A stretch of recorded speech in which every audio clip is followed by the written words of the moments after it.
We will now call the meeting of the Waco City Council on December 3rd, 2024 to order at 3:04 p.m. Welcome to the Bosque Theater downtown here. Thank you, everybody in the gallery, for being here today.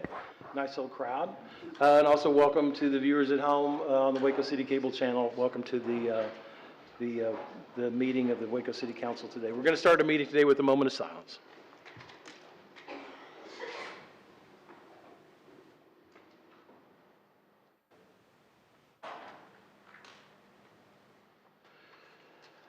Okay, our next item on the agenda is the work session speakers. Is there anyone present here today in the gallery who would like to speak on a work session agenda item? Anyone? Anyone? No. Or forever hold their peace. No, nobody here today. Seeing no one is registered to speak, we'll now recess the regular session and convene into work session with a report from the city manager. City Manager Ford. Mayor, and good afternoon to everybody in attendance. We've got a great agenda for you today. No changes on the agenda. I do have a couple of employee recognitions I'd like to do. First, if you're walking into the Bosque Theater for the first time in December, you notice that it's very festively decorated. And so I want to give the City Secretary's office a shout out for putting together a great vibe in here, and appreciate Michelle and the team for that.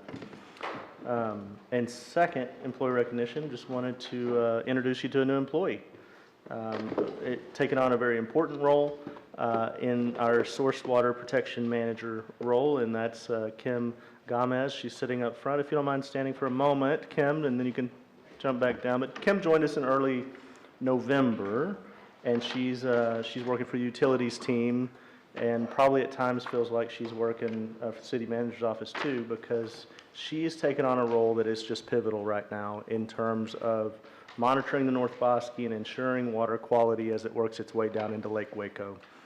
Kim has a bachelor's degree from Tarleton State, where she spent time actually working for the Texas Institute for Applied Environmental Research, working specifically on water quality, soil sampling, and plant communities. She's got a master's in environmental science from Stephen F. Austin University, and she comes to us from a state agency called the Texas State Soil and Water Conservation Board, where she worked for the better part of a decade on nutrient management. All these terms are familiar to you because you know that's what it takes to monitor the North Bosque. And so we're thrilled to have Kim on our team. She grew up in the North Bosque watershed in the Stephenville area, and so she's been around this issue for the better part of her whole life. So I'm very pleased to welcome Kim today and look forward to her help on ensuring water quality in Lake Waco stays high.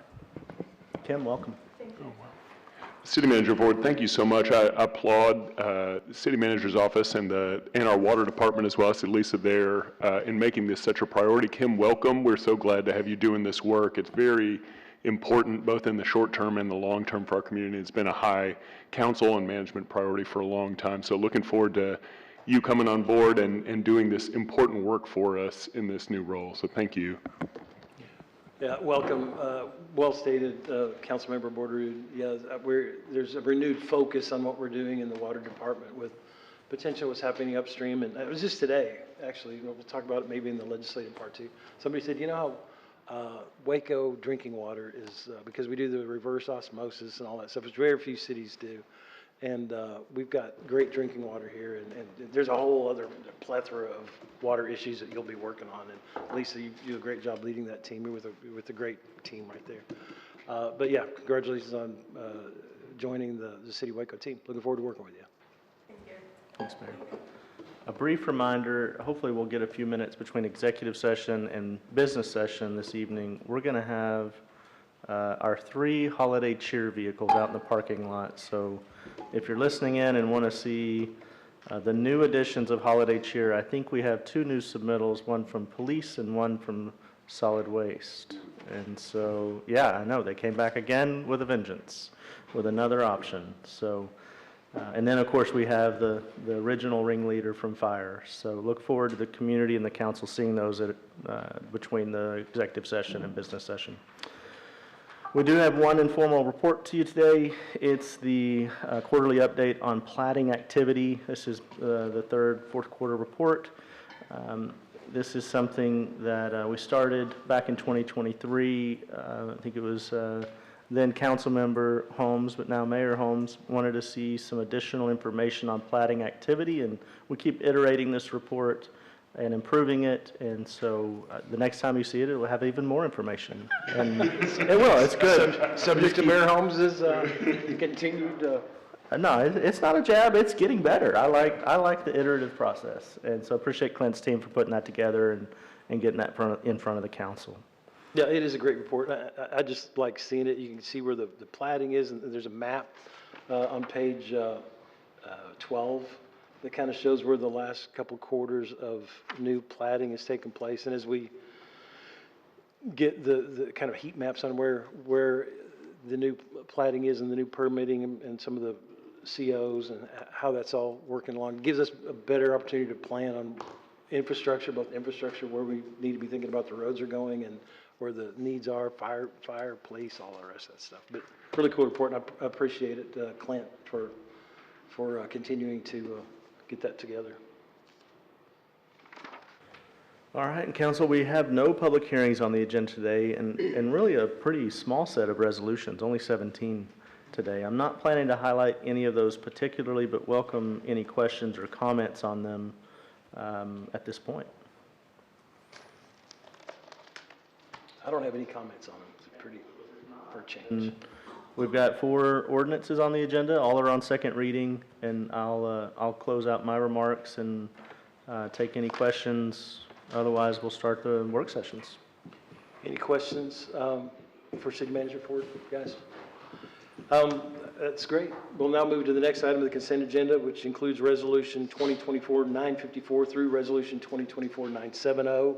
Are there any items the council would like to remove from the consent agenda today? They will, so there's nothing pulled, but we do have one affidavit of substantial interest. That's 966. So we'll be voting on that item separately. The next item on the agenda is work session items 2024-946 through 2024-949. City Manager Ford, would you please introduce the first work session? Sure. 946 work session, inviting Lisa Tyra up, Director of Water Utilities, up to the table. Lisa's here to provide an overview of a couple of really large projects that are coming out of the utilities office that have been under design and under contemplation for a while now. Each of them very large, and one being the 3-phase North Interceptor project, and the other being the Bullhide wastewater treatment plant expansion. I think as we work through the slides, you'll get a sense of why we're putting these in front of you, because they're tens and tens of millions of dollars worth of projects, and certainly appreciate Lisa and the team's work getting this to this point in time, and also the council's support of slowly increasing water rates to support these critical investments. So Lisa, go ahead. All right. Good afternoon. So I'm going to talk about the North Interceptor, which is a multi-phased project, which is also a joint project with the cities of Belmead, Lacey, Lakeview, and TSTC. So it is a joint project. And then Bullhide Creek wastewater treatment plant expansion. So North Interceptor Phase 1, originally, I'm going to talk about 3 phases of this project, which were originally 1 phase. But when we went out to bid for it, the price came in so much higher than we were expecting it to, like significantly, like almost $27 million, that we decided to break it into 3 projects and see if we couldn't get a better price, because we'd be at a smaller dollar amount and maybe more construction companies could bid on those projects, hopefully driving the cost down. So this is Interceptor Phase 1A. It's really a bore underneath this, the North Dallas Highway right there. And again, this one is strictly a Waco project, even though it is a joint project still. It's 14% complete. We were able to get it down to $2.5 million for this phase of this project, and we're estimating this to be complete in February 2025. Phase 1B. So this runs from about the Brick to Amarone Drive. It's only in about 1%. We've got the contracts back in. We're fixing to kick off it with the notice to proceed.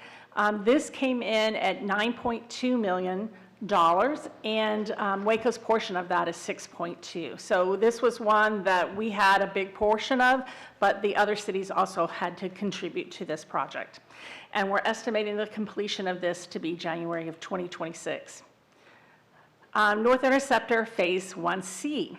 This, again, is a joint project. This is from Katy Lane past Loop 340. The design is at 90%. We just got the final design package in.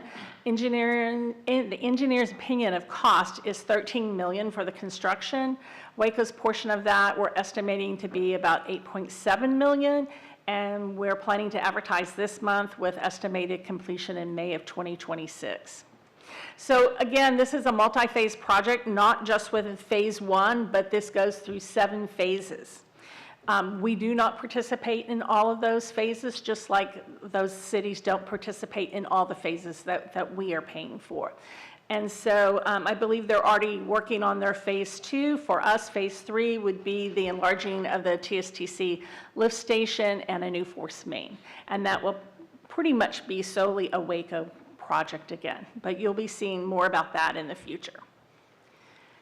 Now, Bullhide wastewater treatment plant expansion. We're expanding this plant from a 1.5 million gallon a day plant to a 4 million gallon a day plant. It's already been permitted by TCEQ for us to be able to do that.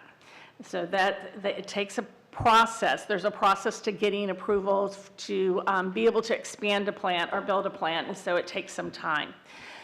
We are planning to advertise this in January 2025. You can see City of Lorena is participating with 12%.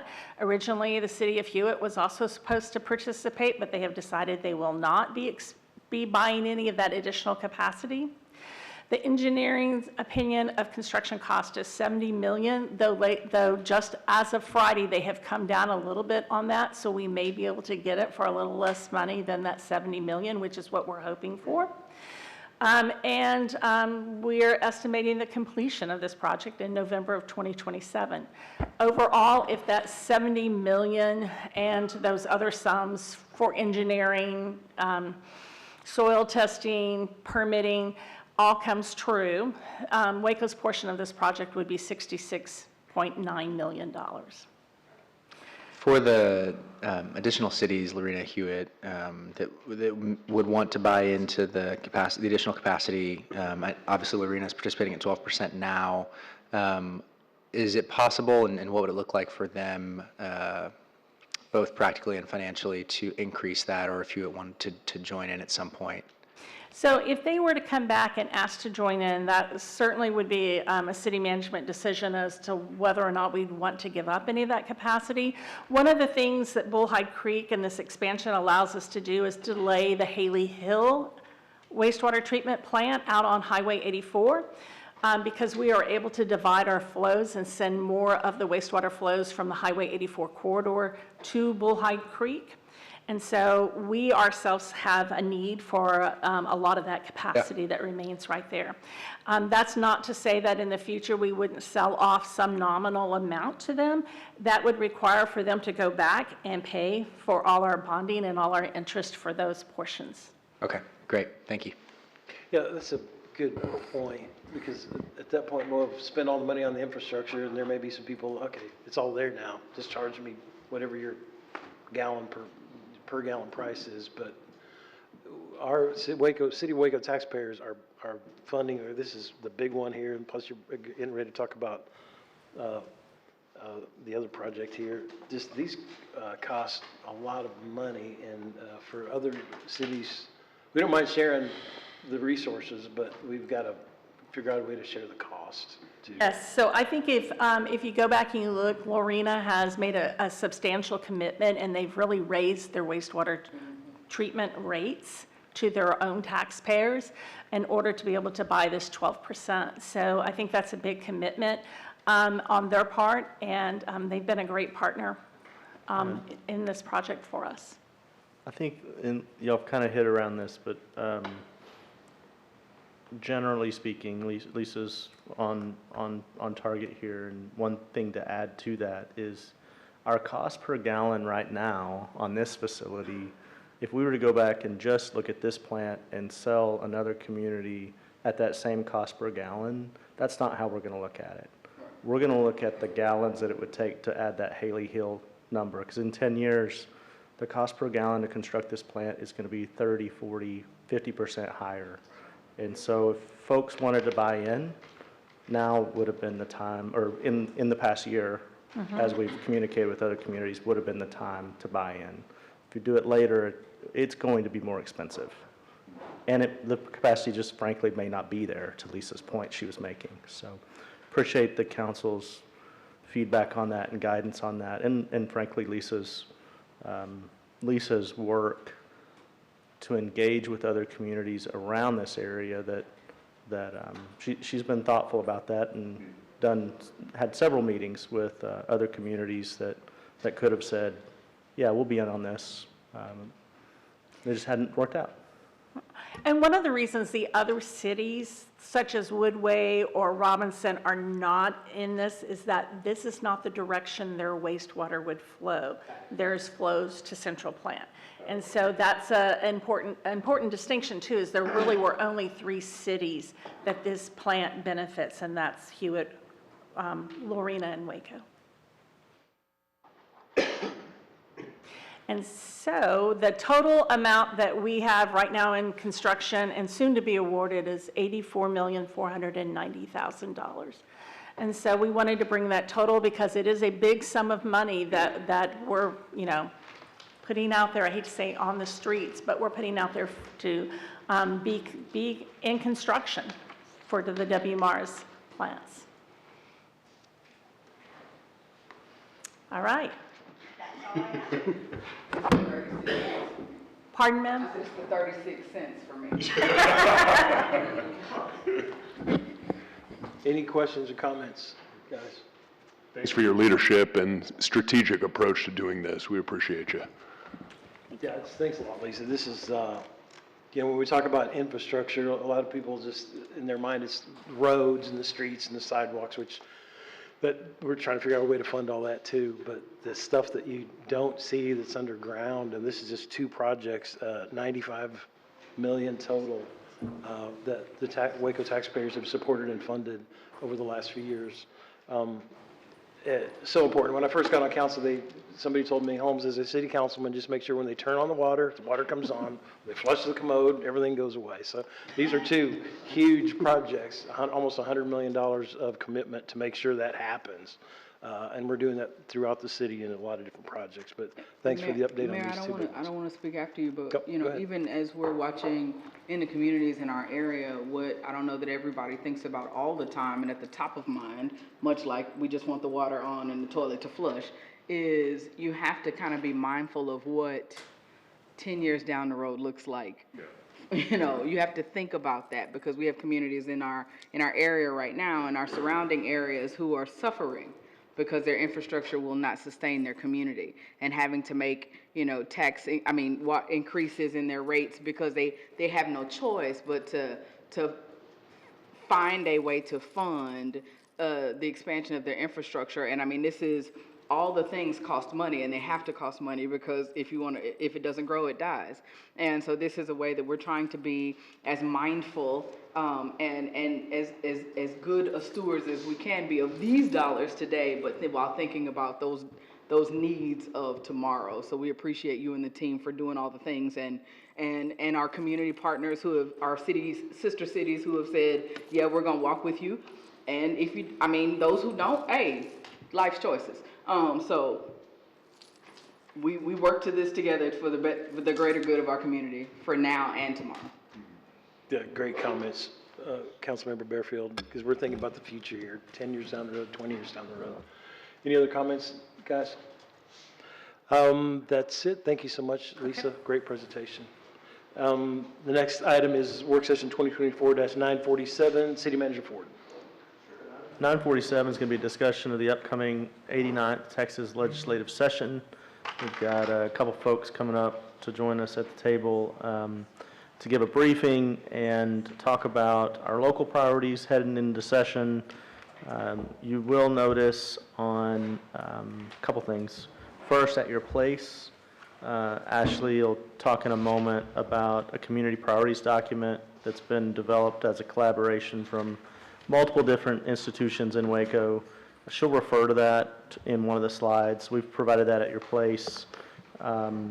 And then also, just want to highlight on the business session later, we do have a proclamation and presentation for Representative Doc Anderson, who this will be the first session in 20 years that he won't be representing Waco in Austin.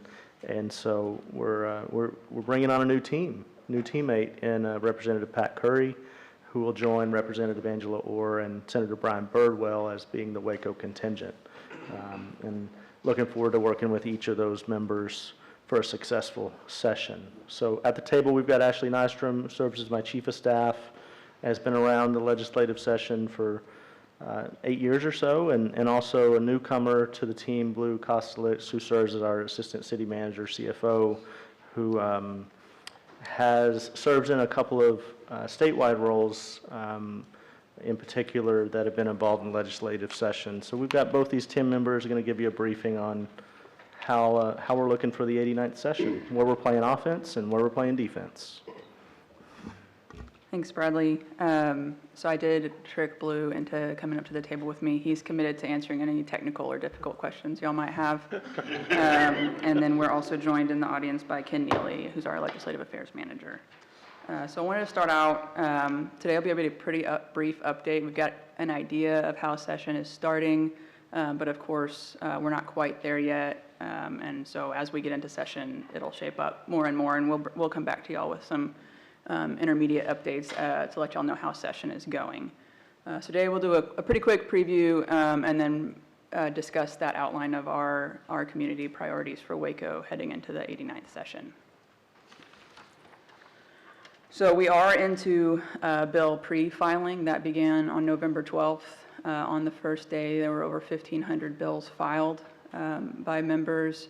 As of this morning, we're sitting at nearly 2,000. I think the number was around 1,995. So they're eager to get started and get in there and get going on their legislation. That's the highest first day filing that we've seen in quite a while. And I've got some graphics that'll kind of paint the picture for you in just a little bit. The legislature does officially convene on January 14th, and then a big date that we'll be looking for is that March 14th date. As they get into the legislature, that's their bill filing deadlines. That's really when we'll know the full breadth of everything that we're watching, but again, they'll be moving through some bills earlier than that deadline. And then June 2nd, 2025 is the last day of the legislature, and pending any special called sessions, that would be the day they gavel out. So we're approaching session a little bit differently this year. We don't have quite the advocacy contracted team that we have had in the past, but we are still well represented at the Capitol. We stay in close involvement with the Texas Municipal League, who does a stellar job of tracking any city-related bills that are filed and providing kind of an analysis of the impact of what that means to cities in general, and then we can do a deeper dive and paint the picture of how those bills would impact Waco specifically. Just last year, we joined the Big City Mayors Group, which is a group of about 15 to 20 large cities in Texas. They have frequent calls and will stay involved during the session as well, providing some of that advocacy on some of the larger impacts to the larger cities in Texas, which are often a target at the legislature. Did we get the invite to the Big City Mayors Group? Did get the invite to the Big City Mayors Group. Yes. And so we're part of that, and we'll stay closely involved there as well. And then the Municipal Advocacy Coalition is another group that we're a part of who looks at advocacy from the city level as well. We'll stay plugged in there. So some good avenues for us to stay in touch with what's going on, how it impacts cities, and help us kind of tailor our messaging as well. We do have some issue-specific representation in the form of a contract with a firm named Focused Advocacy, and they are helping us specifically on our initiative around project financing zones in this upcoming session, the statewide expert on that type of issue, and so glad to have them on the team as well.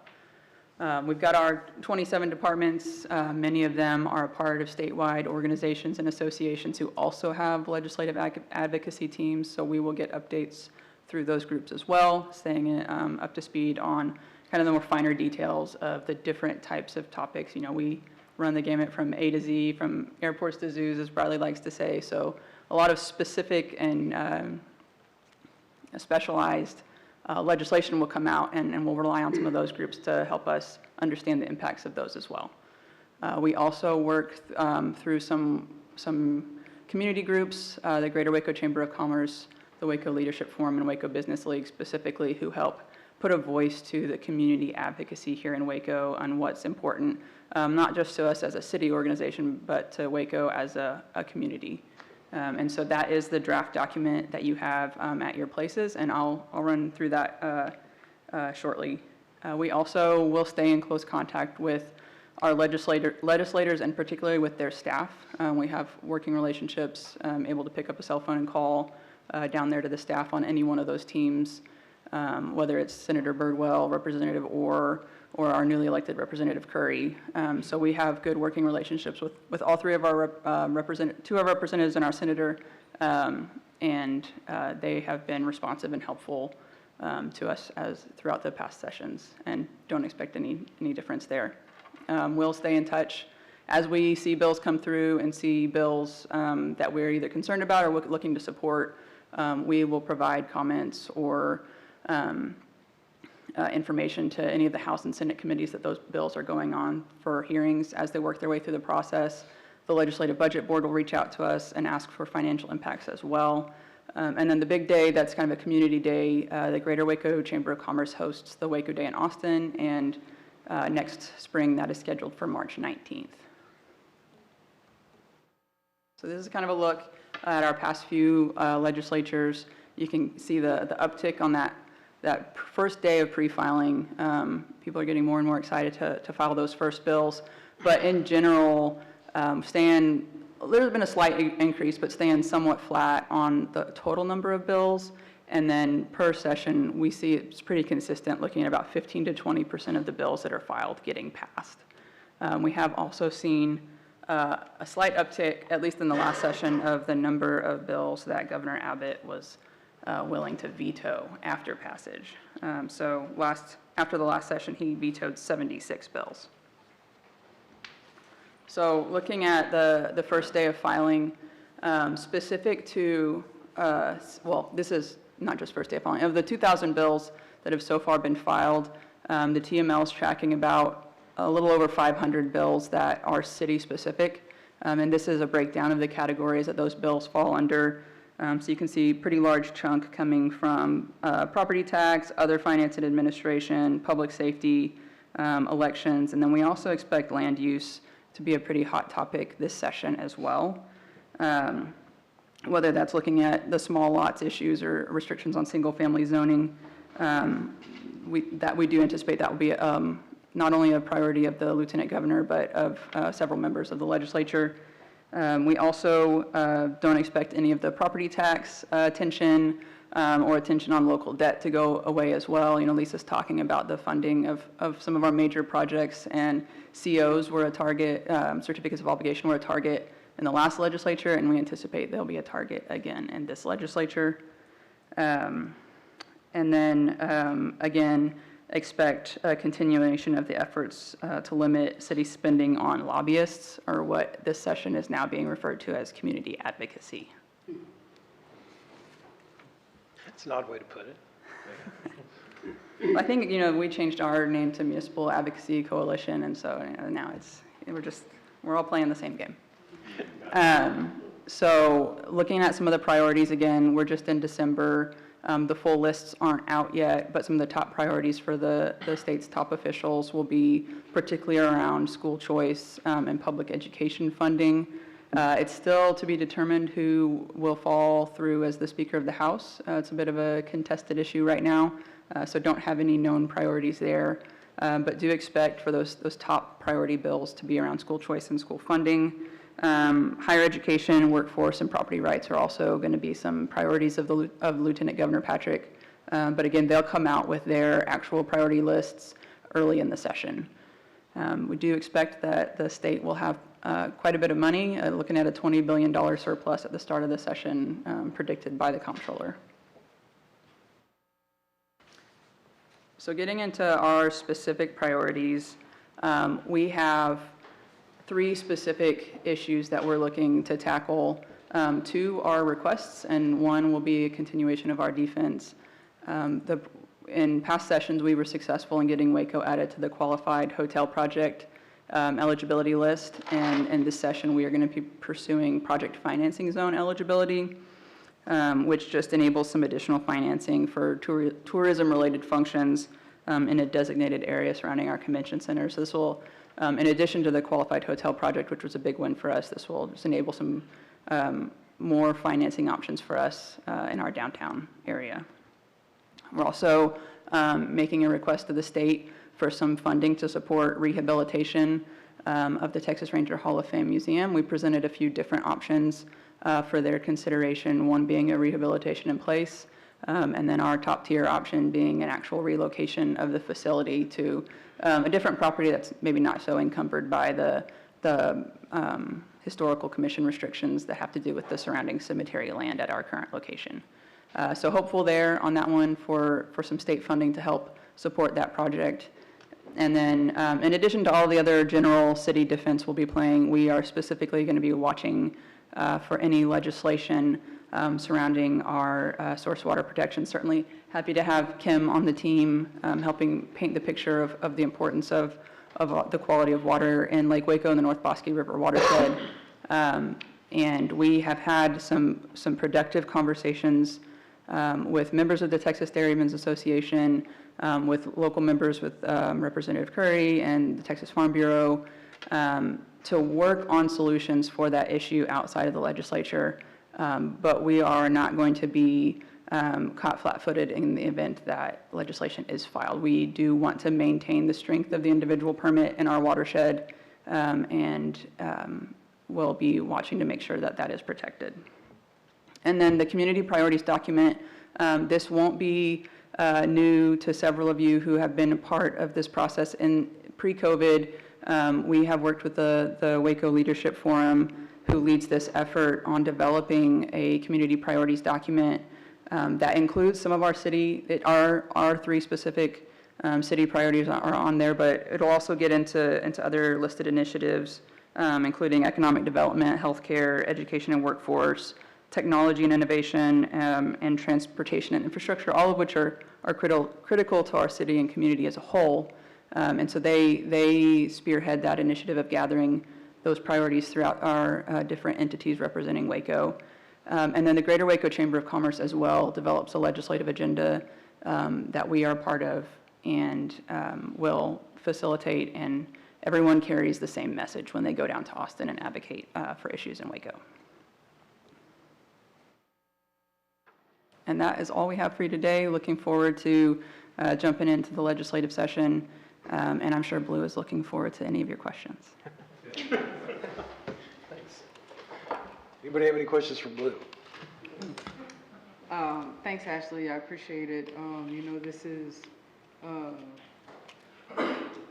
Super Bowl season for those of us who don't participate in any athletics of any sort. For PFZ, do we have a sponsor yet, or we're still in the hunt for one? We're still working out the details on that. Okay. Yep. Okay. Which other cities currently, or what other communities use PFZ? That is a good question. I think it's just San Antonio, Dallas, Houston, and Austin. And Okay. they let Corpus in, right? Session, you saw kind of a bursting of what was kind of a previous, a line drawn with the big cities, we'll call them, into some of the more medium-sized communities, particularly those that have opportunities to draw regional and national conventions. And we think Waco fits that bill. Absolutely. So excited to see what the reactions are.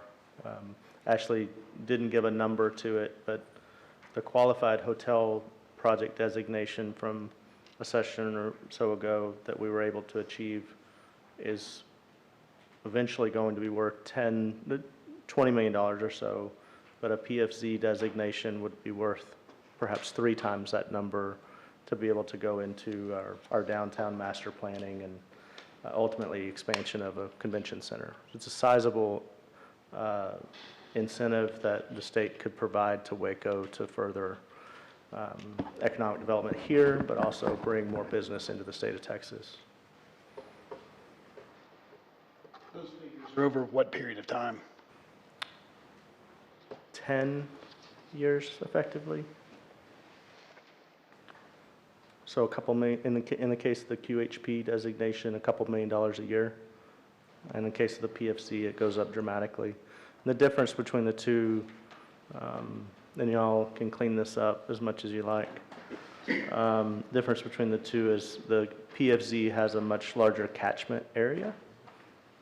And it captures the state portions of hotel occupancy tax, alcohol tax, and some of the sales tax within that catchment area, redirects it locally for a time. Is that okay? I'm listening when y'all tell me stuff. It's proof. Any other comments?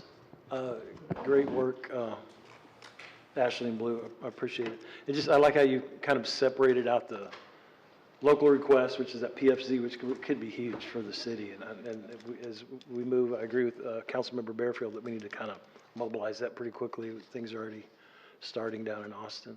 And the Texas Ranger Hall of Fame, how that might work would be pretty cool if we can get some expansion there. And then the local defense, which to me, I think that is where maybe it's hitting the community, because last time around, we kind of had a sneak attack on us, and the result ended up being good. I mean, we thwarted the attempt to compromise some of the upstream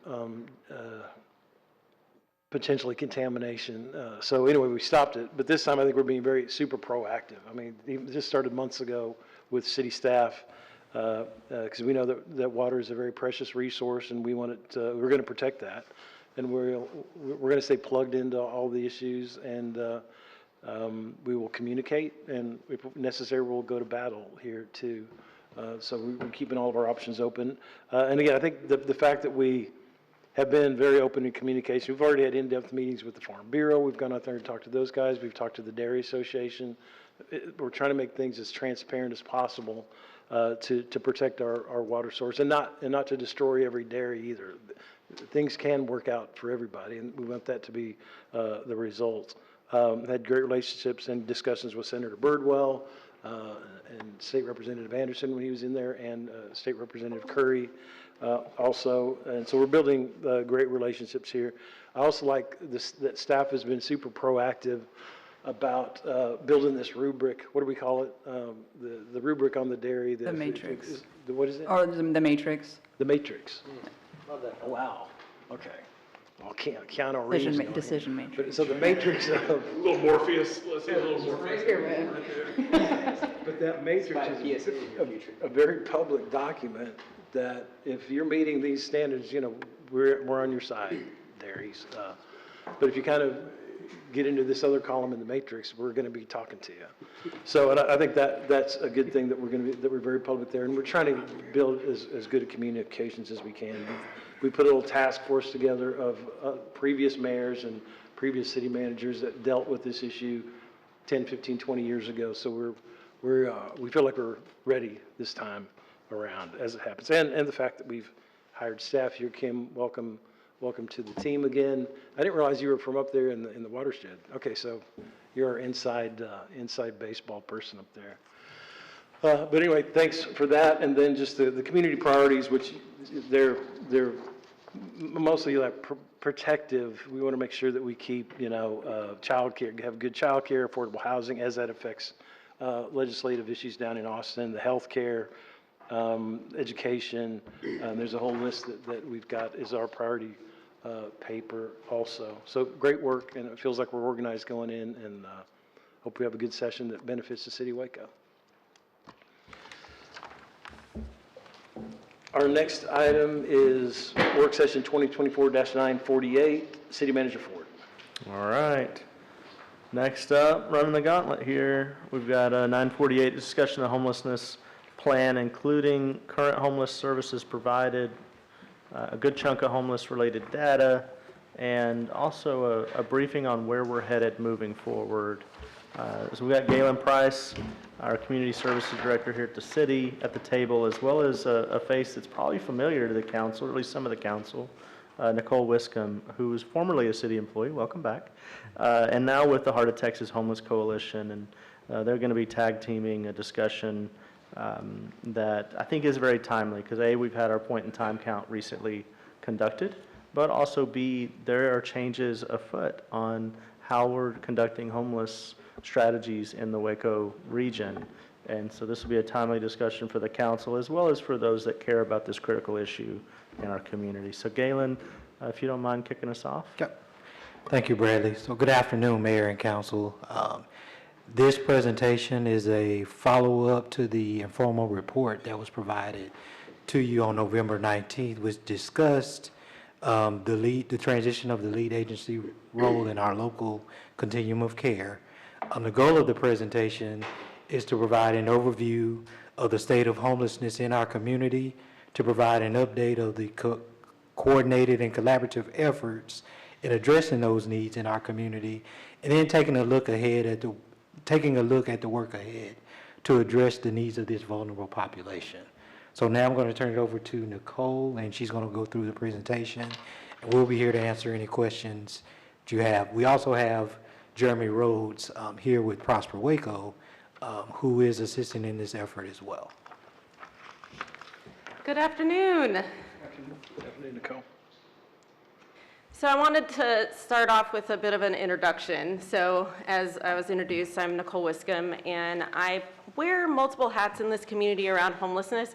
I officially work for the Heart of Texas Behavioral Health Network as the Director of Housing and Homeless Services, but I also serve on the Heart of Texas Homeless Coalition Board as a non-voting board member in an administrative role. The Homeless Coalition does not have an executive director at this time, and so I help do a lot of the administration of the homeless system on behalf of the Homeless Coalition and coordinate the other administrators that we have under the Homeless Coalition umbrella.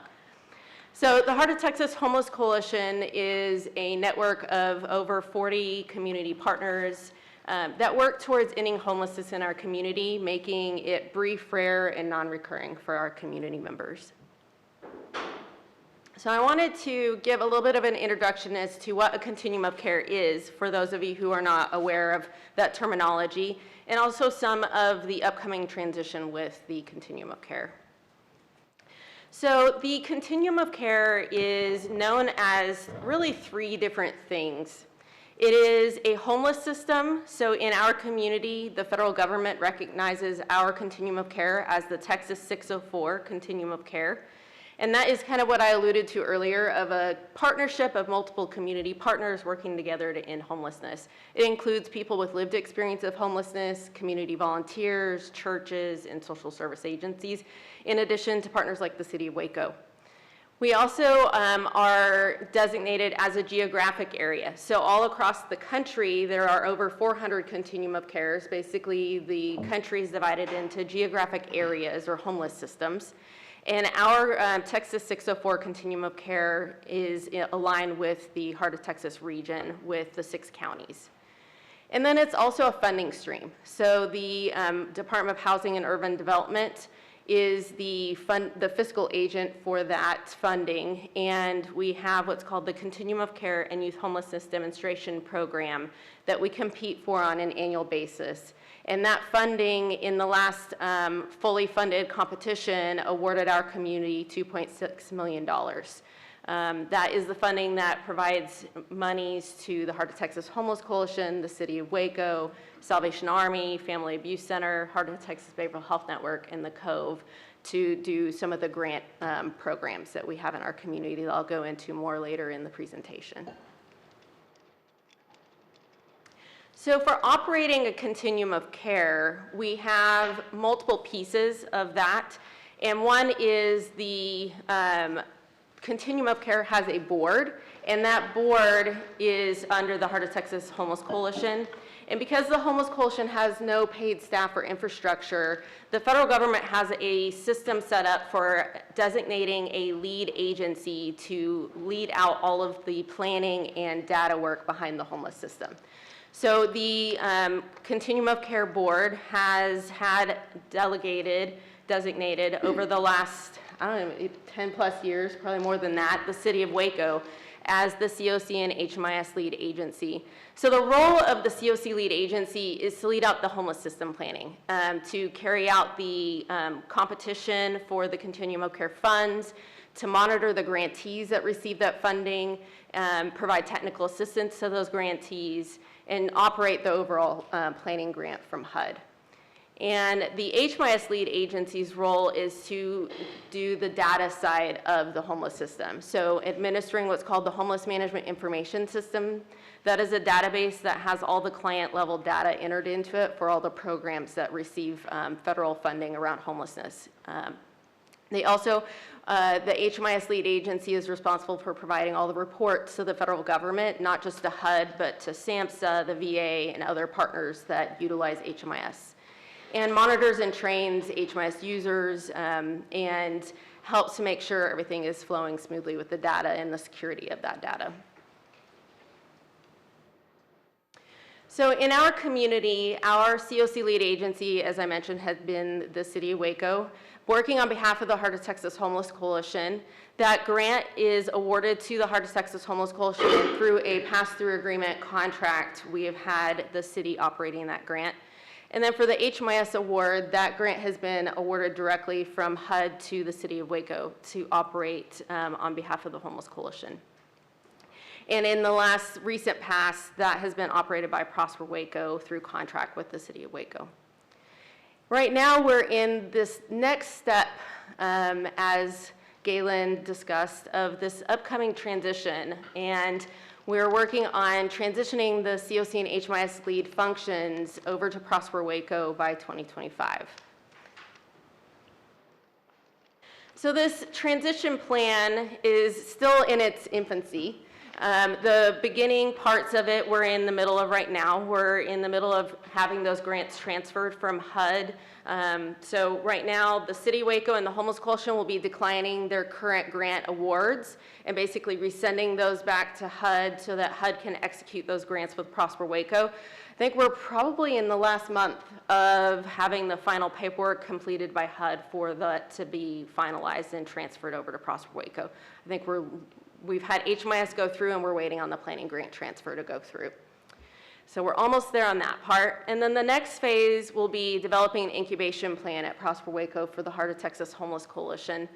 And so Prosper Waco has graciously agreed to incubate the Homeless Coalition as we stand it up to be the lead agency for our community, which is common in other communities like in Austin, San Antonio, Houston, Dallas, Fort Worth.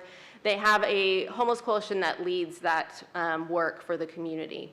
And so the next stage of this work will be developing that incubation plan, hiring a COC director to implement that incubation plan, developing an annual fundraising mechanism for the Heart of Texas Homeless Coalition, and also working on developing out separate boards for the Homeless Coalition. Right now, we have been acting as having one board, which is both the nonprofit board and the Texas 604 Continuum of Care Board.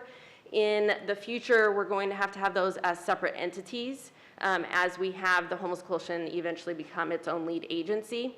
And so that will be some of the steps during the incubation phase to work towards standing up the Homeless Coalition, to having an executive director, an actual standing office for the Homeless Coalition, and transferring the grants from Prosper Waco over to the Homeless Coalition. So I wanted to give you guys a picture of kind of where we're at data-wise. Some of this data will be 1 to 2 years back. Some of the data comes from our longitudinal system analysis and our system performance measures that can go up to a 3-year look back. So this first slide is a look at the point-in-time count in our state in 2023's point-in-time count. So the point-in-time count is an annual census on one night in the last 10 days of January that's done across the country. And this kind of gives you a picture of where we kind of stack up compared to other continuum of cares. Now, one thing I do want to clarify is that the names at the bottom are the major cities within those continuum of cares, but some of these continuum of cares are their city only, like Amarillo is the city, whereas Austin is the entire county. Whereas Waco and Bryan College Station, we're 6 to 7 county continuum of cares with most of the population that we're serving being in that city that's listed. So this kind of gives you a picture within the state of Texas where we land. So that number is, for Waco, is the 6-county region? Yes. So, to clarify, the point-in-time count is conducted primarily in Waco, so the numbers are pretty much Waco numbers. We, in the past, have conducted or attempted to conduct the count through the entire 6 counties.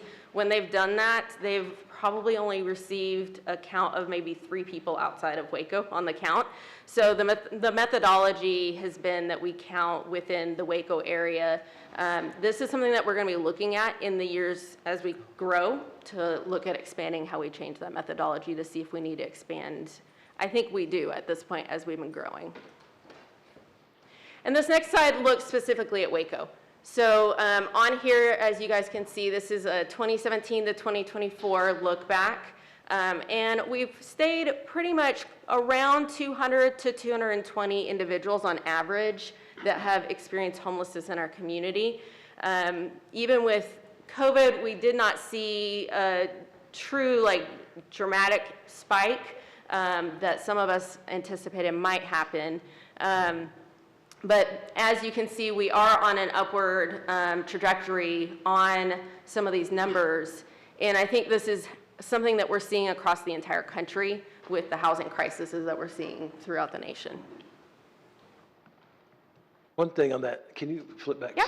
One thing on this slide that is always kind of fascinating to me is that the 173 on the end is not the same as the 162 on the other. These are not the same people in Waco that are just home. They're different. It's constantly evolving, changing, different people coming in and out as they deal with their life's issues.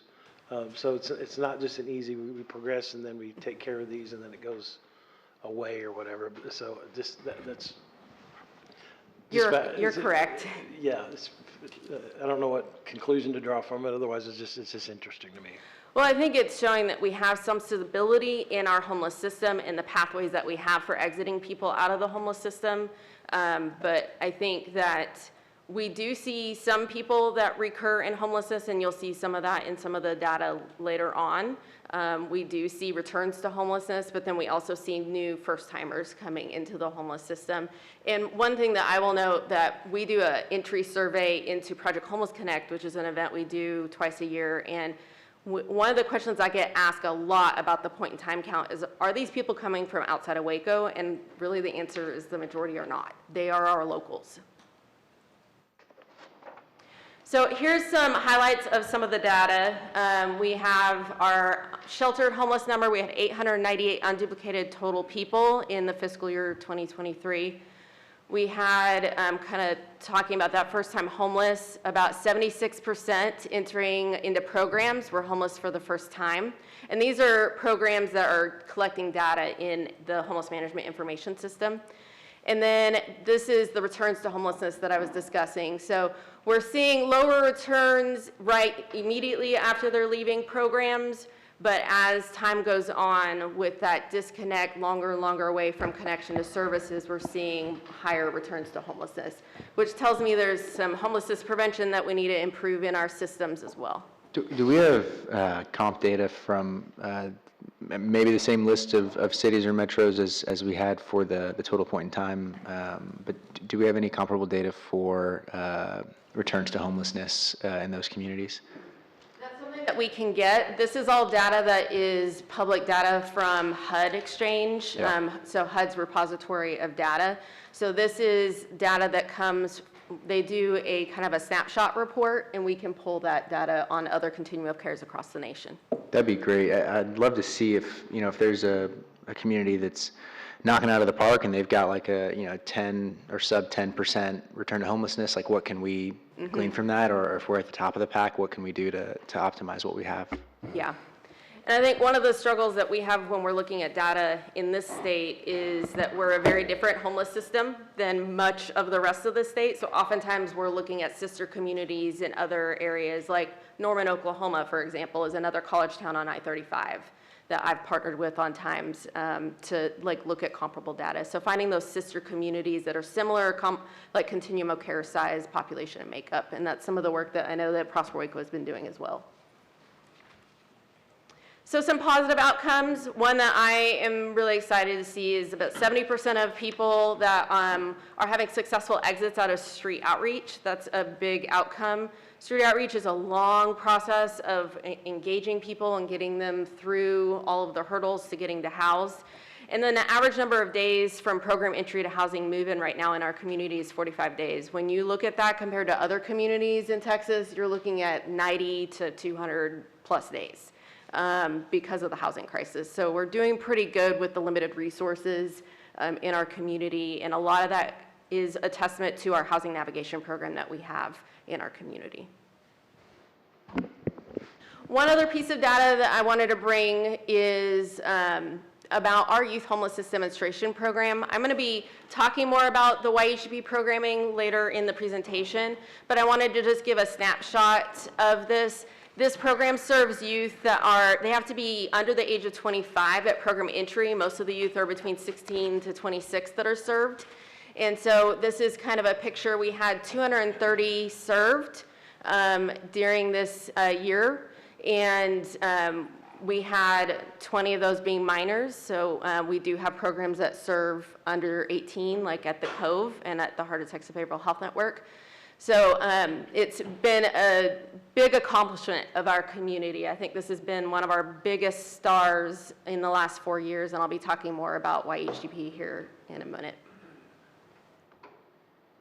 So some positive directions, coordinated efforts that we have going forward. The first one that I want to discuss is Hearts of Home. So Hearts of Home was created out of a requirement by HUD in 2018.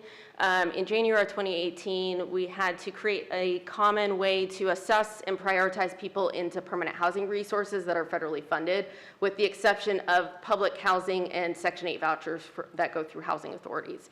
So it is a way that people are assessed with a common assessment tool, put on a community queue, and then housing providers pull the next person off the list based on vulnerability and need.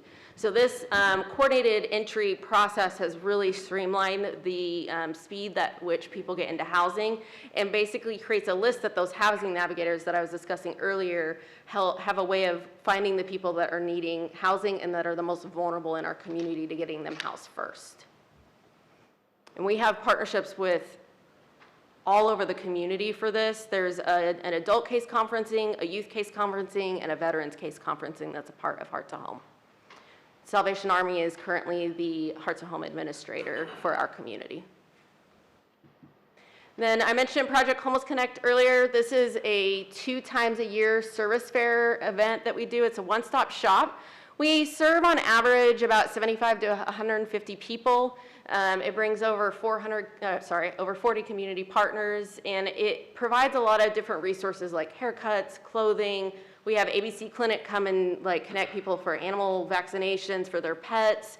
We have bike repairs. And then in the winter, we do our point in time count as a part of that. It's called a service count that we do there, and we actually get a majority of our winter point in time count at Project Homeless Connect.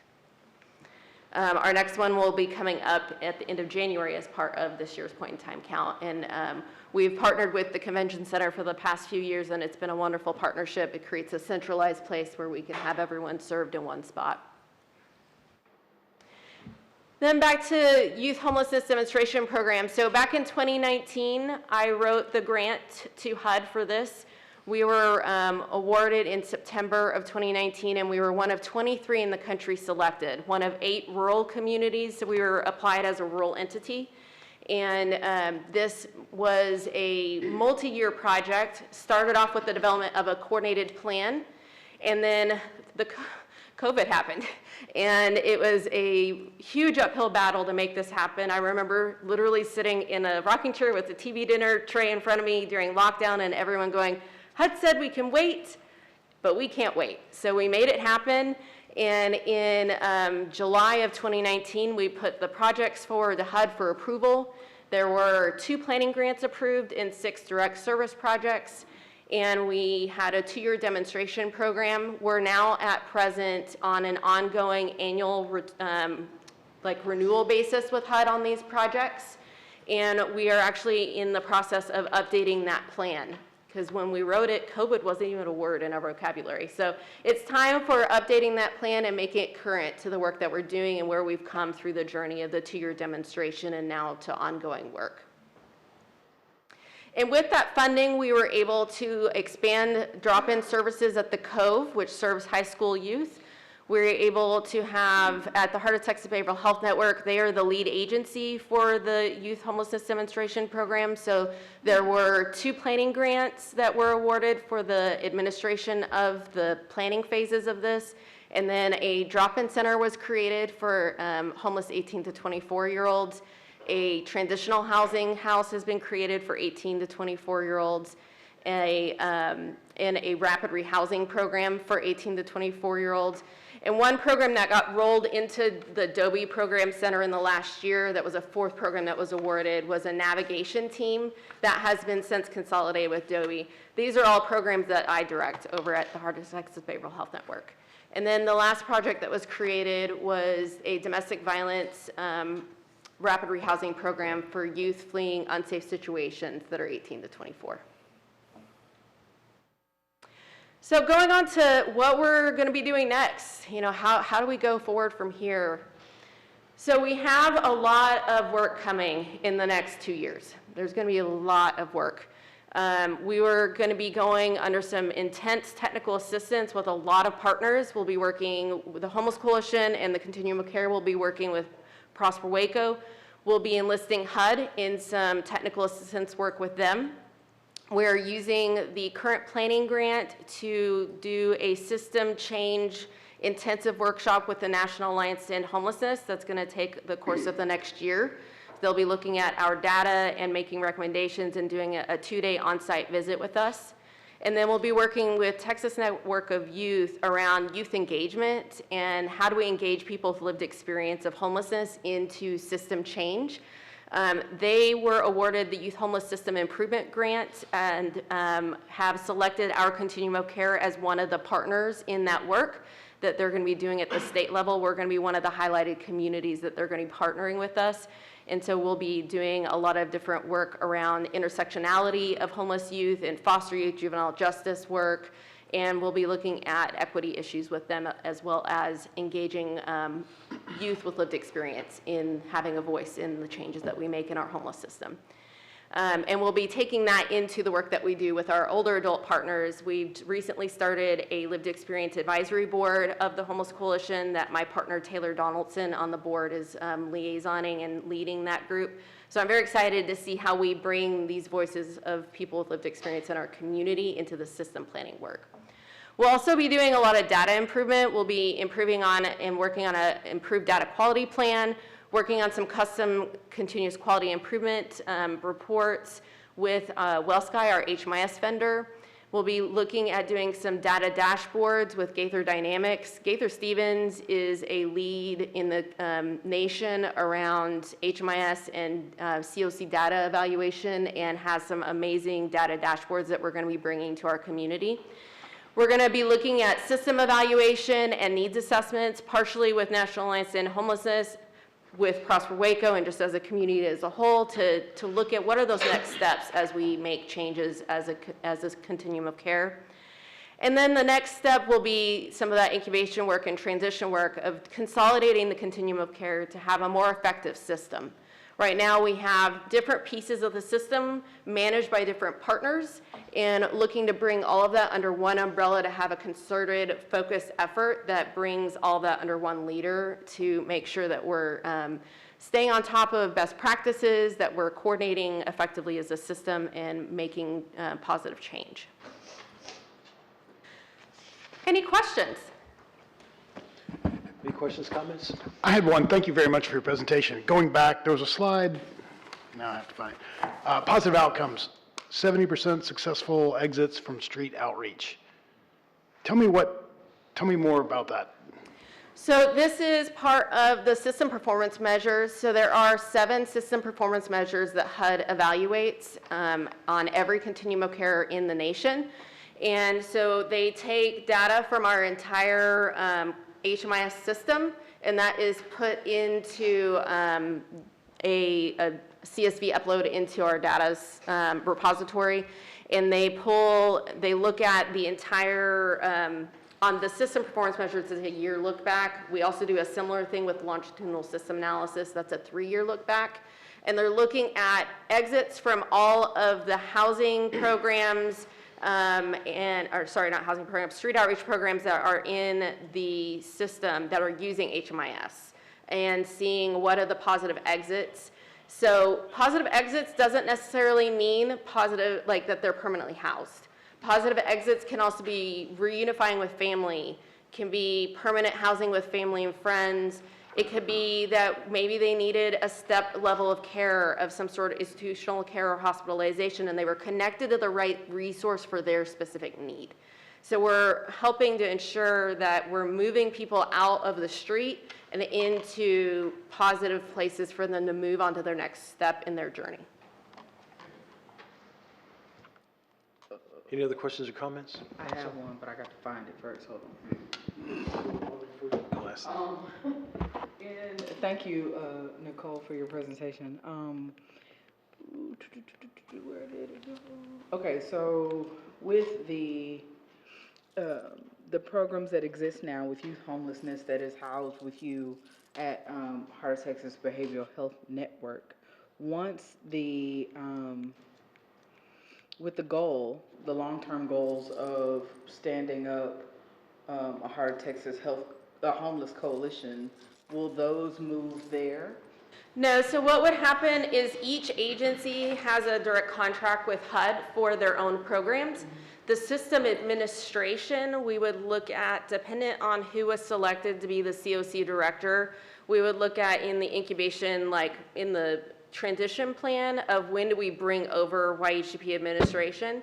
So depending on who is brought into that leadership role, would probably answer that question of how soon we bring that work in. There are very few, actually I probably am the only person at this point that is around that has been involved with YHDP since the start in, really when we started applying in 2018, and then when we got our second application that was awarded in 2019. And one of the tricky things about YHDP is it utilizes a lot of waivers of federal regulation. So it's more nuanced than the continuum of care program work, but it's under that umbrella. So the system administration of it, HUD has basically rolled it into the COC program after the demo. And then as a community, we look at how do we want to administer that, and that will be part of bringing the system planning piece of it over to the collective in the future. But the individual projects will stay with each agency to operate. That makes sense. And there won't be any issues transferring the continuum of care funds from HUD from us to Prosper, even with administration changes and all of that, right? So there shouldn't be. So we're in the process right now. The last discussions we've had with HUD, and I don't know if you have something to add to that, Galen. Yes, Councilmember Bedford, there will not be an issue with the transition of the funding. Okay. Thank you.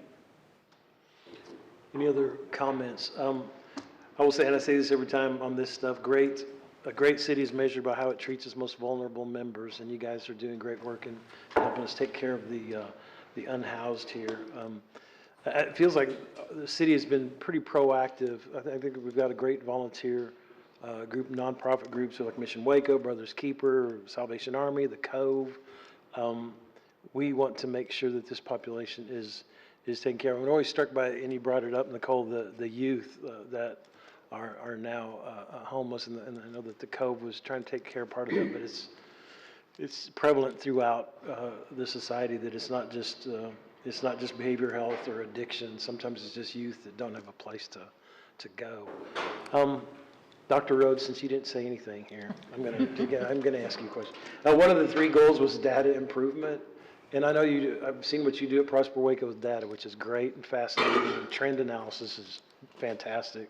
But what do you see as maybe some of the data needs, or what are, I hate to catch you cold with this, 'cause I don't want to, if you don't want to answer it, that's fine. No, that's fine. But just, what are your ideas on it? Because I respect the work that you do around data. So much of the data work that comes out of the Homeless Coalition is dependent on the individual service providers reporting their data accurately, measuring their stuff accurately. And so a lot of the work for the Homeless Coalition in improving our data quality is going to be improving relationships with those service providers to make sure we have common understandings, common metrics, common standards, so that we can really rely on that, on our understanding of that data as we report that to the federal government. Great, thanks. Any other questions or comments, council? Great, thank you so much for that presentation. Appreciate Thank you. y'all's work. Next item is work session 2024-949, City Manager Ford. You got it. It's a discussion of our Convention and Visitors Services summer and fall update. This update is going to include a robust set of data from CVB and hotels, and additionally from the airport and activities at the airport.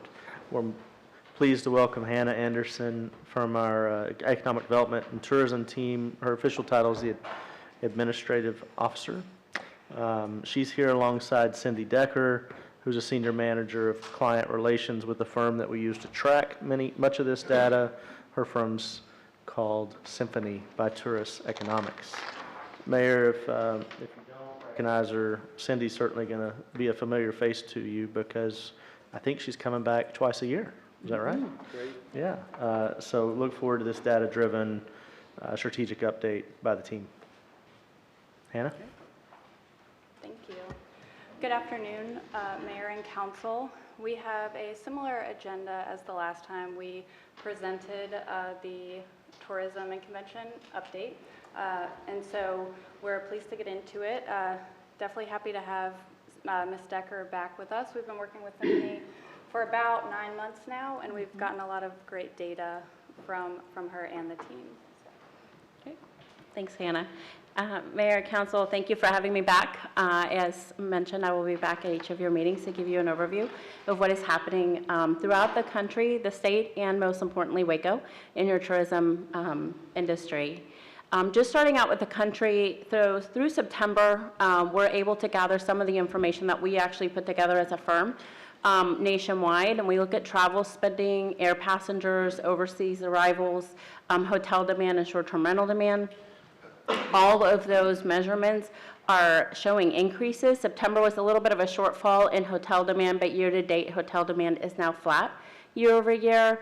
You can see short-term rentals has increased by over 7.7%. It's a much bigger increase nationwide than we're seeing in Waco overall, but it is one of the biggest trends that we're still continuing to see in some of the beach destinations and ski resort areas. Overseas arrivals year-to-date is actually up 13.9%. It's finally starting to show a little bit stronger since the pandemic, and we're looking forward to seeing some of that continue as we move into the new year.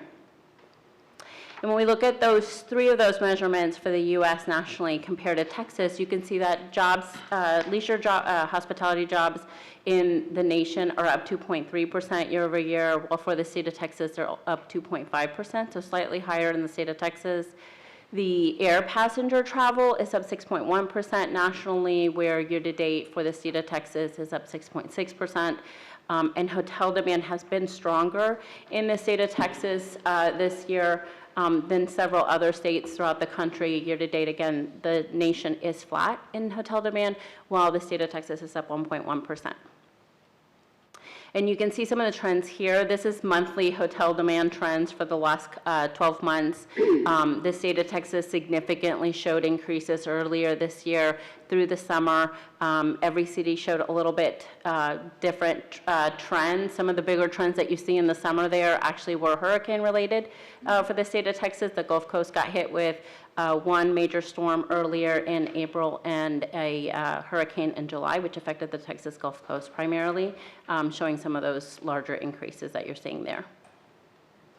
And then moving forward, as you can see, leisure and total demand in hotels nationally is kind of up and down. Where you're seeing it down is really in the holiday seasons, which is very normal for hotels. Very select areas are destination spots for the holidays, while most of the country actually struggles in hotel demand. So the trends that we're looking at is everything around the holidays, and those moving forward are all showing ahead year over year. So demand looks strong for the country as we move forward. And then air passenger travel, again, hotel demand is at 100% index versus 2019, and air passenger travel is at 108%. So definitely a lot more air travel as we move forward, and I'm sure as you all start booking your air travel for the holidays, you're starting to see some of the prices also increase in air travel. So there's some positive trends there for the air industry as well. And then looking at passenger throughput by state, you can see where year-to-date, passenger throughput is what we look at for passengers passing through an airport. It's anybody who's going through TSA security. It is the most common volume number that we can look at for an air travel and for passengers nationwide. No matter how you look at it, everybody's measuring it the same. So you can see that the U.S. versus 2019 is up 7.7% at 71.8 million passengers. The state of Texas is at 14.7% in airport throughput. So definitely a lot of growth in our airports regionally and at the major airports in the Dallas and Houston areas internationally. And then we have a couple of companies that we use for survey data. This is Future Partners. They asked several questions. We kind of look at some of the results just to kind of get an idea of how travel is faring, what people are thinking about travel. So again, keeping a positive light as we move into the new year. This is looking at leisure travel in the next 12 months on a score from 0 to 10 on a 10-point scale. The enthusiasm is at an 8.4. Which is to us very positive and actually the highest that we've seen it this year every time that the survey has been run. And most importantly, everybody's been asking about business travel. So business travel was one of the slowest to come back behind group business nationally from the pandemic. But business travel has shown a really nice increase, particularly in the state of Texas. Oil and gas drives a lot of our business travel, as does IT and pharmaceutical travel. So we're definitely seeing increases in our Texas cities from that. And as of August of 2024, the business-related overnight trips made up about 18%. It's the highest that we've seen year to date.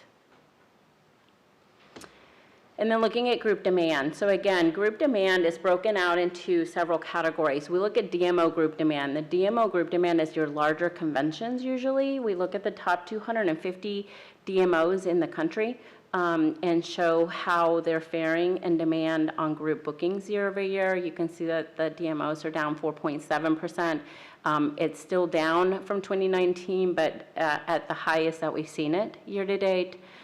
Total hotel demand is down just 0.9% when we're looking at group information, and then looking at the group demand for upper tiered hotels, again, largely group driven. The group demand for upper tiered hotels is actually up 0.7%. So we're starting to show that group demand nationwide is also recovered. And then just some fundamentals. Royal Caribbean is stating that the consumer has 10% more vacation days compared to 2019. The research suggests that the customers are spending more on travel than any other leisure category, and that they intend to increase their travel spend in the next 12 months. And then Host, which is the ownership arm of Marriott Hotels, says that we retain optimism about the future of travel as the headwinds facing our portfolio are not indicative of a weakening consumer. Definitely some nice, strong positive growth as we move forward. So how's Waco doing? A lot of really great changes in Waco. We have seen a lot of supply since 2019, continue to see new supply this year. But I'm happy to report, just like last time, that the Waco hotel market is recovered. This is just looking at the year-end fiscal 2024 versus last year, so versus the previous year. And demand was up 6.5% in 2023 fiscal. Revenue was up 11% year over year. If I were to show you the 2019 trends, which I did not have in this graph, you are over 45% ahead of 2019 in demand. So revenues are really strong and fully recovered. So I know that for the next time that you see me, I'm going to just start using last year as your new baseline. It is your new normal. And then this is October. Again, October started off really strong. You can see the lines on the graph are showing 2019, which is the bottom line, the 2023, and then the current 24 trends. So October as alone, just for the month, was up 13.7% demand. Rates were slightly down. You saw a drop of about 0.5%. While supply is still increasing and has increased, you have one more hotel, I believe, opening later this year in December, possibly January. So you'll see one more bump in supply in the market. And then revenue is up 13.1%. So again, still showing some positive increases for the month. So Cindy, the supply measurement, that's number of rooms, right? Yes, supply is the number of rooms for the month. 129,000 rooms? Yeah, for the month. And that's just in the city of Waco, or is that the county? Yes. Or, okay, city. Yeah, City of Waco. All right, Yeah. thanks. Demand is your room nights, and so the division of the two gives you your occupancy at 69%. And I'll give you guys a little bit of info about your occupancy here in a minute. Thanks. I like to show this chart, and again, this is probably maybe the last time you'll see it unless you ask me to bring it back. But you are fully recovered from 2020. Pre-pandemic. So this is looking at an index. If 100% is your index where you were 2019, you have shown increased demand above the 2019 trend since 2021. This year has significantly improved almost every month. And although the hotels have not absorbed all of the supply, they're pretty close. They're within 2% of absorbing all of the supply that has come into the market. And there's a couple of months here and there where you've actually surpassed it, where the demand is still improving. So overall, fully recovered for the market versus 2019. I'd like to attribute this to our mayor's leadership. Yes. fully accept that. I got to flip back to that one more time, because this is fascinating. You've evened out you've improved the slides since. Yes, that's the last time you saw it, yes. A previous slide also that we talked about it. But yeah, this one, that gray area is that's all the rooms we have, and you hear a lot of times that we're way overbuilt, whatever. One thing, the city can't control who decides they want to start building a hotel. The other that kind of jumps out at me in this graph, which is the previous version, if you look at May, July, September, of the demand would have outstripped where we were just a year ago. Yeah. Right? Yeah. Which is, there's another slide coming up here that I want to, that's super cool. But yeah, this is a very informative and very indicative of kind of where the good things are happening. And particularly not only recovering from 2019, 2020, but actually growing. So I will tell you, as a 25-year hotelier, seeing information like this makes me very excited. A market like this where you've had so much supply and your demand has grown enough to not quite absorb it, but overtake it in revenue, and it leads me to this slide. This is an index of how the revenue is doing versus 2019. Again, post-pandemic, post increases in supply, over 45% increase in supply in the market, and being at 158 index in revenue is absolutely incredible. So I commend the city of Waco with everything that has happened with the hotels, all of the demand trends that you guys are, all the things that are coming into the market are definitely helping the hotels. And I always say, as a previous hotelier, I say build it, they will come, and you guys are definitely showing that you can take it on. So this is your revenue competitively. I wanted to set a comparison of the market against maybe the closest or one of the nearest college markets, which is College Station, but also look at where you are against some of the larger cities in the state of Texas. So occupancy for the city of Waco through October, and this is January through October, is at 66.8%. The city of Waco has the second highest occupancy market in the state of Texas in this comp set against cities like Houston, Dallas, San Antonio.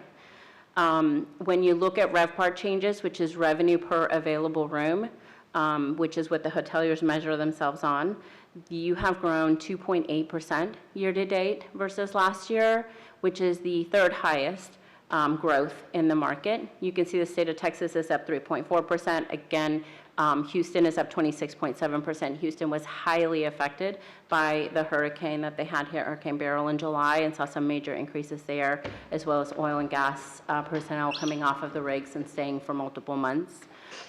So that's an anomaly of an increase that we're seeing there. And then College Station is showing large increases just from major events that they've had, bigger football program or bigger football games in market this year. They also had George Strait at Kyle Field this year. So a lot of different events that they've had that has held some of that increase for them. Austin's losing because of the convention center?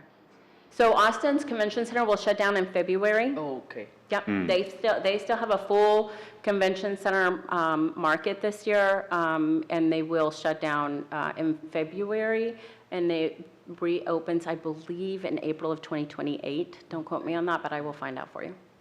But if we control for George Strait, we're really ahead of College Station, right? I mean, if we were able to take that out as a variable there. If you can bring either one of them in, and you have done without them, you are the third highest growth in the state of Texas against the major cities. You did not have a hurricane, and you didn't have George Strait. Not bad. Not bad. Short-term rental market, so also some changes there. In the short-term rental market, you are showing increases as well. It is up 3.4% for May through October, up 3.4% year-to-date for that time frame, and showing some increases in rate as well. So some nice shift there. Also, the number of bookings is up 4.5%. So when you're looking at all of that, there is still increased revenues coming into the market, not just from the hotels, but also from increased short-term rental demand in the area. And when you're looking at aggregated short-term rental and the hotel lodging, your short-term rentals make up about 19% of your overall revenues in the market, lodging revenues for the market for the month of October. The overall year-to-date is up 10.1% over last year. When you look at them aggregated, short-term rentals are up 8.9%. Hotel demand is up 10.2%. So both are showing strong rates, both are showing demand increases, both are showing revenue increases, and one has not overtaken the other. They're really kind of working in tandem with each other. So let's talk about your attendance. Some really great attendance that we're showing in the market. You can see that total attendance at your attractions is at about 2.6 million.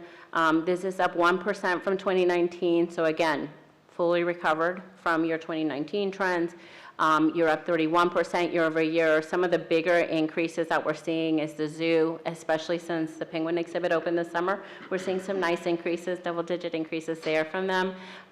So yay to the penguins that have come into our market. And then also the Dr. Pepper Museum and some of the other smaller venues are also showing some nice increases year to date. And this is a breakdown when you look at the attraction attendance and you look at where you are as far as just the mix of each one of them. You can see that the bigger one is Magnolia Market, but the zoo in 2018 made up 12.5% of the total share of the visitors and is now making up 13.7% of all of the visitors this year. So some nice increases there. It's up 6.3% over last year. The Dr. Pepper Museum back in 2018 was 5.5% share, and now it's 9.1% share. So Dr. Pepper Museum is one of the ones that's seen the biggest increases. So anybody who is not drinking Dr. Pepper, please switch out their Coca-Cola for Dr. Pepper. I agree. Thank you. And then we wanted to do a comparison for you all of where you are in attendance, attraction attendance, for the attractions that were here in 2015 versus where you are right now. Overall, the growth and visitation to these attractions is at 42% from 2015. As you can see, the zoo has seen some increases. The Dr. Pepper Museum has seen the biggest increase. You are seeing some nice increases at the Mammoth Natural Monument, also from 2015, and then some small shortfalls in the trends there is just really from closings or renovations from these attractions. Asking for a close associate of mine, the Armstrong Browning Library dropped about 10K over year to year. Is that self-reported number? Yes. All right. I'll visit with my wife about this. A lot of Now good things who- might have happened in between there. You know? Are those numbers all attendance? Yes, it's attendance that they have provided to us. Correct. Are you, Holmes here, Cindy, are you showing the other graph that kind of was like this but had the year over year? Is that going to be in here? I do have one that's in here for the, you mean this one? Yeah, okay, you're not there yet? Yeah. I'm sorry. Well, I already passed this one, but You if I did? go back, so this is year over year, the total attendance for all of the attractions, looking at them individually and then looking at them as a percentage of the total. When you take both of those kind of in combination, going all the way back to 2015, is what Bradley and the ACM team and I were talking about this yesterday, that really one of our goals as a council, I guess those of us who have been around here a while, when the Magnolia, phenomena hit, it was, these people are coming to town, let's give them other things to look at so they come back. Yeah. And not only that, but all this cool stuff on the right-hand side. But not only that, but the Gaineses have done a heck of a job on keeping that fresh and putting new things. It was like Disneyland over there. Just there's always a new attraction. So I think their efforts are great, and just the individual efforts of all of these, including Armstrong Browning, that we're showing, particularly when you go back out to that 2015 on that, it's on that next slide. You can see that we are, because a lot of people say, hey, maybe not as many folks are coming as they were when the phenomena hit, but I would argue that before that hit, there was nobody coming, or there was very, very few Right. people coming. So we're seeing, not only that, but we're seeing a nice trajectory Yeah. in that other slide, again, flip back. Just these together, I think, really tell a cool story of 2020, the depths of COVID, and we see ourselves kind of back in 24, and just hope 25 is even better. So this is great information. Do we have an update on the Alamo versus Silos comparison that's been given in previous presentation? I don't have that information, but we work with both cities. I can speak to San Antonio about that and see if we can get that. Thank you, I appreciate that. Yeah. They do have a new museum, so I'm not sure, but let me find out for you. And then just looking at, the market and who's coming, it's largely a local attendance, or not local attendance, but more of a regional attendance. About 68% of your visitors come from inside a 250-mile radius, but the market has done a really great job in their marketing efforts to bring in close to 30% or a little over 30% of people outside of the 250-mile radius. Your primary visitors are from Dallas. You do have about 9.5% that have come from Austin, 8.5% from Houston, and then San Antonio is about 6%, a little over 6% of your visitors. So still a lot of very regional areas that are visiting, but a strong showing from outside a 250-mile radius. And then looking at your points of interest. So what we've done is we actually mapped 50 points of interest in the market. So we look at, as a percentage of all of the visitors that came into the market, well, of those 50 points of interest, who are the most visited? Baylor University is your highest visited point of interest that we have mapped. So it is your primary driver of visitors. I know that I have friends and family that have dropped off their children here this year, and they had some really great pictures of everywhere they visited while they were in Waco. So it is one of your primary visitation areas. But you also have the Central Texas Marketplace, Magnolia, as we just mentioned, the River Square Center, McLean Stadium, 4 games, Richland Mall, Texas State Technical College, Cameron Park, and various other areas that are visited through the market. Average length of stay is about 2.3 nights, which is helping to drive some of that market. And then employment. So leisure and hospitality is the 5th largest non-farm employer in the city of Waco. And when we look at your employment, leisure and hospitality jobs make up about 13.8 thousand jobs in the market. You are trending with the state for growth. The state is up 2% over last year. Waco's up 1% over last year. Employment in the leisure hospitality market's up 9% versus 2019, as is the state of Texas. And both are trending ahead of the U.S. leisure hospitality employment as one of the strongest. And taxes, so we just talked about all of the things that are driving Waco for hospitality and leisure. And right now, hotel occupancy tax through the end of September was $7.4 million. That is a 16% increase year over year, a 61% increase versus 2019.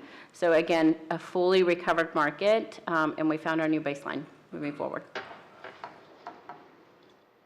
Visitor spending, looking at the visitor spending and where some of that revenue is coming from, a big percentage of it is food. So there's some great restaurants to eat in Waco. That is where the majority of the money is going to. Gas and service stations is 25%. I'm sure as gas prices shift, we will see that change a little bit. Also accommodations. And accommodations in this information is probably underestimated, largely because this is credit card data. It is tracked as people swipe or use their card in market. Most of us book our reservations online, so your accommodations are probably slightly underestimated here. And then attractions make up 6%, and then retail's 13%. Retail is down right now, though, so it is something that we're tracking and keeping an eye on. And then convention center. So as you guys look at convention center changes and expansion, one of the biggest things, and as we looked at that group pace information at the beginning of the conversation, nationally, group pace is improving and increasing. And the city has done a really great job of booking those, what are labeled P1 and P2 bookings, which is the larger bookings, which is 300 peak or more, 100 peak or more. Usually those conventions take up 1, possibly 2, sometimes 3 or multiple hotels. And those are the 2 that are up year over year the most. So definitely some great effort from the sales team in getting some of the larger conventions that cover multiple hotels into the market as you go into the new year. And then just a little bit about the airport. Airport visitors showed to be at about 33,000. Airport visitation is looking at all visitors, right? We're taking everybody that does not live within a 50-mile radius, non-employees or people just visiting the terminal building. So really true visitation to the airport, flying in or flying out. It's slightly ahead of last year for airport visitors. And one of the bigger shifts is just where people are coming from. Non-Waco residents are not included in this data, and this is just May through October is where they're coming from. Again, Texas is your larger visitation. It matches the mobile location data where we see people visiting within the market. California is the 2nd largest when we track visitation to Baylor University. It is one of the top visitors to Baylor University is state of California, California students coming in, as well as Florida and Colorado. And then looking at employments, just looking at the commercial lift, that we've seen, passengers for American Airlines is up 2.8%. That's a great lift for a commercial airline to see in one market year to date, and has been ahead all year versus all of the other months combined. And then when you look at non-airline or just general aviation traffic, this is looking at flight school, military, corporate, personal travel. Again, October was one of the highest months. And year over year, this airline traveler is up about 10.5%. So also seeing some nice increases in just your regional flights. Uh-oh. There we go. Okay, and then current priorities that are happening at the airport. The grand opening of Maurice Bistro in Terminal 5 will be open in January 2025. Initiating projects to develop airfield access land for a new executive hangar, beginning planning for the runway rehabilitation, and then fostering economic development initiatives to attract new businesses and invest opportunities for the airport, again, to grow some of that regional travel as we go forward. Any questions? Any questions or comments? We kind of peppered you with a few while you were doing the presentation, so what do you? One quick thing I do want to note is, while I'm sure the penguins do get a lot of the credit for the increase, we cannot forget about the black-footed cat. I feel, cats, plural, yes, that's true, two now, and they continue to get the short end of the stick on these marketing efforts, man. We've got to push these black-footed cats. They're deadly, you know? Listen. Thank you so much for this data. This is your second time coming before? Yes. And both times it's been so encouraging. I truly look forward to your future visits because it seems like you continue to bring us great news. To see the year-over-year charts and sort of by destination for people that are visiting and see that we are really close to being back at 2019 levels. 2018 was a bit higher than that. I attribute some of that to just sort of the peak of the Magnolia craze, if you will, in 2019 being a really good barometer for that, and we are within 300,000 visitors of that, and that sounds like a lot, but being from 2.2 to 2.5 million, when you look at it that way, it's really close. So I'm really excited about that, and it seems like, and year over year having increases continually as well, and much like Mayor Holmes mentioned with the gains is continuing to add new attractions and things like that to the silos, I think we as a city are continuing to diversify what we have to offer. I saw the last 2 years Waco Surf taking up a notable chunk of visitation. So I look forward to the things we can continue to offer as a city, and hopefully as we continue to look forward to your visits semi-annually, is that what that is? That's right. Is it quarterly, twice a year? Yeah. Twice a year, semi-annually, right? Biannually is every other, semi is, yeah, interchangeable. I always get that wrong. Yeah. Well, we're really looking forward to the continued updates and really appreciate all the work you put into getting this together for us. Well, thank you all for having me. I just deliver the data. The team does all of the work, so congratulations. Waco's doing really well. Thank you. Thank you. I also want one last thing. I was amazed that, because we just had this meeting at mid-afternoon, late afternoon yesterday, and I told Bradley and the ACMs, this is the city managers, what if we saw this instead of that? And I didn't think you'd have it together that quickly, so I applaud you on your responsiveness and how you pivoted into some information that I was asking for. But great presentation. Company is called what? Tourism economics. Right? Thank you. Thanks, guys. Thank you. It's the symphony. It all comes together.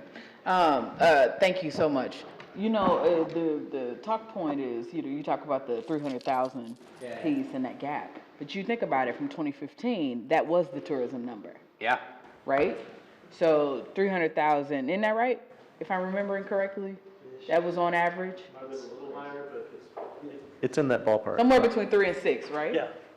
So then you go at 2 point, because I think at peak we were 3. Like 2018, 3 something. So, I mean, let's talk about it and all the things that are advancing and blossoming. I mean, we talk about 2019 numbers, but the fact that, she can say, I don't have to show you these pre-COVID numbers anymore. Yeah. That's big.